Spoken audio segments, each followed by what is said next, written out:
చిన్న పట్టణం, అల్లకల్లోలమైన గల్లీలు. అక్కడ ఓ హిందూ అబ్బాయి వరుణ్ ఓ ముస్లిం అమ్మాయి షహిదాను ప్రేమించాడు.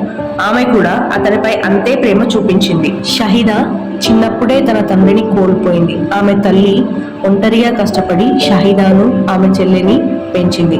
ఆ తల్లి జీవితంలో మిగిలింది ఒకటి, తన పిల్లల భవిష్యత్ ఎలా. అయితే షహిదా ప్రేమ విషయం తెలిసిన తల్లి తీవ్రంగా కోప్పడింది. భయంతో, ఆవేదనతో, ఈ పెళ్లి నువ్వు చేసుకుంటే నా ప్రాణం పోతుంది అంటూ బెదిరించింది. వరుణ్ తన ప్రేమను త్యజించాడు. షహిదా తల్లి కష్టాలను గుర్తు చేసుకొని తల్లి మాట వినమని షహిదాను ఒప్పించాడు. కానీ పెళ్లి తర్వాత షహిదా జీవితం నరకమైంది. ఆమె భర్త అత్యంత క్రూరుడు. ప్రతిరోజు దుర్భిషలాడేవాడు, కొట్టేవాడు. తన తల్లి మాట విన్న షహిదా ఇప్పుడు తన జీవితాన్ని కోల్పోయింది. తన కూతురు పడిన బాధలు చూస్తూ షహిదా తల్లి శోకసంద్రంలో మునిగిపోయింది. వరుణ్తో పెళ్లి చేసి ఉంటే నా బిడ్డ జీవితం సంతోషంగా ఉండేది అని అనుకున్నది. కాలం ఎంత కఠినమైన గుణపాఠాలు నేర్పినప్పటికీ వరుణ్ ప్రేమ మాత్రం నిష్కలంగా నిలిచింది.